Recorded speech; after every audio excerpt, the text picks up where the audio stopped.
Welcome to our final Ask Away, that special session where our speakers return to the SDG Action Zone stage to answer your questions. Before I say another word though, just a reminder that there's plenty more program to come.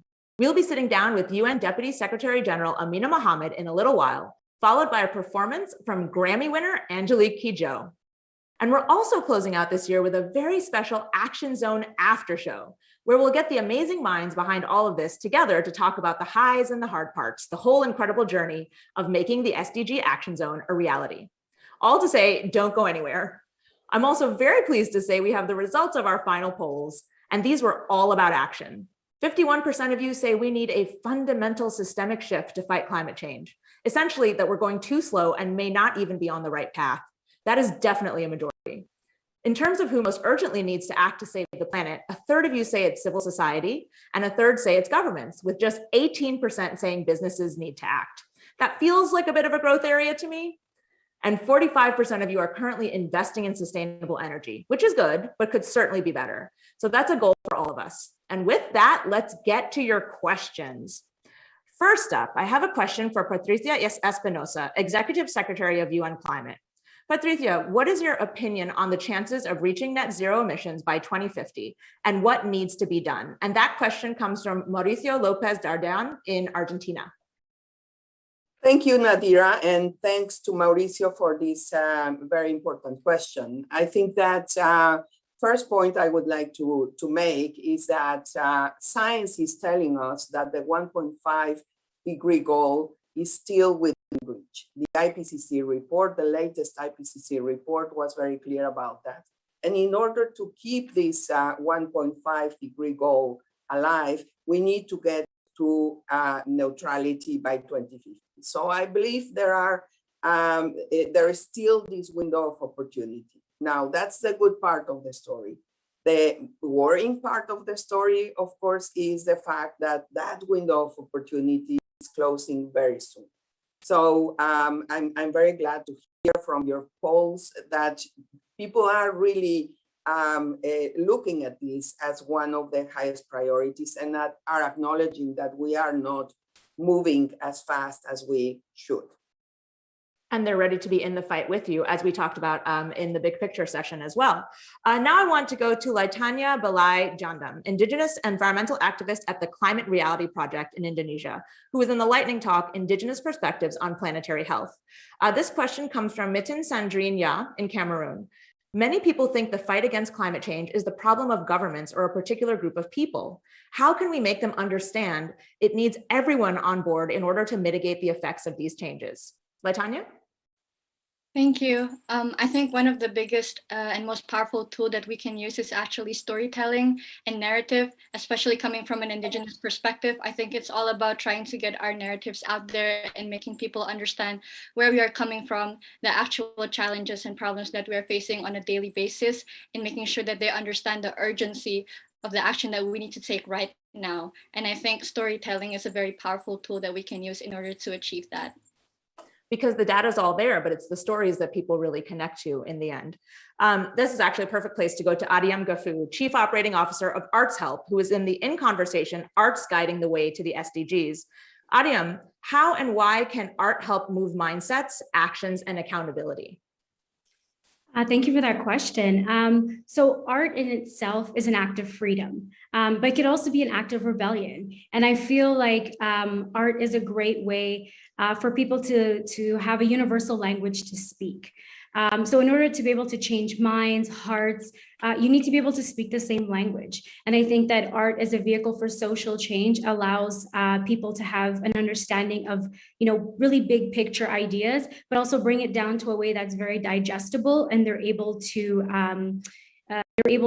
put their own footprint on it. So I think that using art in that manner is a great way. And create that sort of soul connection, which is what seems to move the needle for a lot of people. Now, I want to go to Kyle Gordon, co-founder and curator of Doing Good from the same In Conversation, Arts Guiding the Way to the SDGs. Kyle, our audience asks, how can we bridge the gap of NFTs being very popular and successful on the one hand, but still technology that is digitally not accessible or not understood by many on the other hand? Yeah, of course. Thank you, Nadira. So basically, for those that don't know, NFTs are non-fungible tokens. They're essentially a medium in the blockchain space that allow for immutability and provenance and proving the ownership of scarce digital assets. And so what a lot of creators have done this year is pivot into this medium in order to either raise funds for themselves, raise funds for causes, and kind of experiment with this fresh kind of space. On the other hand, though, there's a lot of lack of education. And so I think the next steps are to break down the barriers of entry, not only for people who are tech savvy, but for those around the world. There needs to be more multilingual solutions, as well as just easier on-ramps so people can get involved, even if they don't have blockchain experience. So information. I want to go now to Varanya Andrea, Senior Advisor for Sustainable Energy for the UN Development Program, who was on the Great Energy Transition panel. And Varanya, our audience asks, what has been the most encouraging response to your work of shifting your government's approach to more green, more sustainable energy production? I think now the government of Indonesia has been working towards trying the carbon pricing. So you set the emission cap of the coal power plant. So I think although it is still voluntary, but it's a breakthrough because 60% of Indonesia is dependent to coal power plant in the power sector. Thank you so much. I'm actually hearing a live question coming in from the studio to Patricia, wanting you to weigh in a bit on cryptocurrency and energy, because that's such a huge issue. And to Kyle's point, that's not something that's being talked about because it's so sort of in the shadows, so to speak. So absolutely, energy is one sector that is absolutely critical and central for us, for humanity to be able to achieve the goals under the Paris Agreement. We need to go to clean energy sources. We need to do this energy transition. So I hear Andrea saying, yes, this is a breakthrough, putting a cap on emissions for all those coal-fired power plants. But the reality is that we need to make that transition towards renewable sources of energy. And for that, it is very important that we also acknowledge that developed countries, the richer nations and companies that have the technologies, they need also to be supportive of developing countries, because we cannot ask developing countries to just renounce to their sources of energy if they do not have an alternative. So that is very well understood. The energy transition requires everyone coming together. Absolutely, and not expecting newcomers to bear the burden of what old comers have been able to do for a very long time. Now, I have a very special question coming up, but before I do that, I want to just put a little asterisk here and ask you all to start thinking about questions you might have for each other, because the wonderful thing about Ask Away is you get to talk to each other as well as with us. But before that, we have a question from Philadelphia in the United States from Miss Paris and her students. And they ask, we are a class of 13 sixth grade girls, ! How can we as a class start small and grow over time? We are learning about the UN goals in our class right now. So Ms. Paris's students want to know how they can get involved in fighting for the SDGs now and how they can grow their action over time. And I would love to hear from everybody on this question. Maybe let's start with you, Varanya, first. It's interesting. Now we are at UNDP. Often now being invited by the elementary school teachers, because they really want to know what is SDGs and what is the clean energy. And I think start small is waste. That is always the nearest around the students, and then solar rooftop. I think that's doable at the school. Of course, then by installing that, then the children can also learn about the renewable energy. And then those are such concrete suggestions. Did you have a third? We also have here, like, for example, the biogas. So basically that we introduced using the biomass waste to convert into the biogas. So Wonderful. there's also some schools doing that. So start with waste, get to solar panels, and then grow from there. Adem, I see you smiling. What's your advice to Ms. Paris's students? At Arts Hub, we love education. We love education through art. I think for us, that is one of the easiest ways to really educate people on what's going on. So I think, with sixth grade girls, I think a great way would be to learn about the SDGs yourself and create some artwork. Create some artwork that you can share with your school community, with your larger community, and also just taking some of that information and even bringing it home.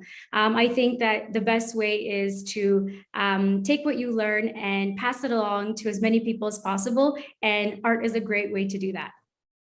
I love this advice of taking it home, because your parents have a lot of power here too, kids. So getting them to move your household along on all these metrics that we're talking about is an amazing way for you to have action and take action as young consumers and young voters. Kyle, do you want to weigh in on this one? Yeah, absolutely. If anything, it doesn't have to be a grandiose first step. You can take small steps. I genuinely believe in the compound effect. Taking 1 minute less of a bath, remembering to turn the lights off. It's little things that you can do to contribute over a long period of time to do your part. So if anyone feels overwhelmed, you can take a first step, and it's little bits also count and help. And they start to build that mindset shift, which is the real thing to move us all along. Laitanya, last word on this to Ms. Paris's girls. Yeah, first of all, I think it's great that we have 13-year-olds already really excited to be contributing to the SDGs. I think, for example, with teachers in schools, we can definitely learn to package the SDGs in a way that is intriguing, interesting, and appealing to students and the younger generation, because we definitely want to sustain that interest and commitment from everybody. But I also think that everybody's contribution is unique, and that's something that we believe in with our community at the Climate Reality Project. And so I really encourage all of the students to just find the meeting point between an SDG goal and your passion, your interests, your talents, because you could contribute through music, you contribute through fashion design or anything. So I really think finding that meeting point between an SDG goal and your passion and uniqueness is something that could help sustain the commitment. Thank you so much. And Patricia, forgive me, I almost forgot you, but you're the role model for Ms. Harris's students. So what do you have to say to them about how they can get involved? Nadira, first of all, to say that I really love this question. I believe that education is the most powerful tool that we have in order to change things around. So I applaud this class that is really working on this and trying to learn about this. And first step, I would say, is to ask other classes within your school and other schools also to learn about climate change, to learn about the SDGs and what they mean. Now, addressing climate change, there could be also some very practical exercises. For example, in your immediate environment, that you go into trying to understand what are greenhouse gas emissions, where do these come from? So that you can explain to the children that, for example, waste generate greenhouse gas emissions. The car that brings them to school, if they go by car, generates greenhouse gas emissions. So I think very practical, in very practical terms, this could be just probably a fantastic way to give them tools that they then can also actually use in other environments, even at home. Maybe the parents won't be so happy, but would be very important. We'll be very happy because Ms. Paris's students, you are our future. And this is, a big part of why we're all doing this work. And I have to say, use the on-demand tab of sdgactionzone.org, because all of these sessions are things you'll be able to share with your friends and with your parents and with your communities after this. And we really hope that that resource will be useful to you. So with that being said, we have about 10 minutes to go, and I wanted you guys to be able to talk to each other a little bit. So does anyone have questions for anyone else on our panel today? Who's feeling chatty? Well, go ahead. If I may, I wanted to make a question to Kyle. Kyle, we have been hearing a lot about artificial intelligence and how that can be helpful for bringing solutions to some of these very challenging issues for humanity. At the same time, more recently, I have heard about the importance of also measuring emissions that are generated in order to generate artificial intelligence. So in a way, I feel this is a moment where we are looking at a situation that we need to be careful that a solution cannot bring in the future some side effects that we would not want to have. But I just would like to hear your opinion on that. Yeah, absolutely. So yeah, I think we're developing a lot of really interesting technologies, not just artificial intelligence, but blockchain as well. And these are the foundation of holding organizations, industries, and people accountable for their emissions, particularly in the energy sector. So I think there's a lot of opportunity in order to have a more transparent picture on emissions and energy usage on a global scale. And a lot of these projects are funding and raising money and developing in order to work with governments in order to paint this picture for multiple industries. From a risk standpoint, I don't know if this sort of artificial intelligence will maybe take over the world and have robots reigning supreme and stuff. But I do understand that there are concerns about this technology that basically add to machine intelligence. But I think, there with a lot of those kind of risks, there is a lot of benefit to the technology. And I think channeled properly and with the proper research and funding, a lot of this technology can be really beneficial, especially to furthering the Sustainable Development Goals. But to your point, there has to be transparency, and there has to be that mandate from the very beginning that as we develop, we need to be keeping the goals in mind, and to Patricia's point, not create solutions that also create new problems. And it's interesting too, we've been talking a lot in our community recently that people don't even realize that every terrible photo they take, and every email they send also has a carbon footprint. So there's a space here where consumers and users can actually have a greater impact if they're just more informed, but it's the responsibility of everybody to sort of move the ball forward on this one. Other questions from the panel to each other?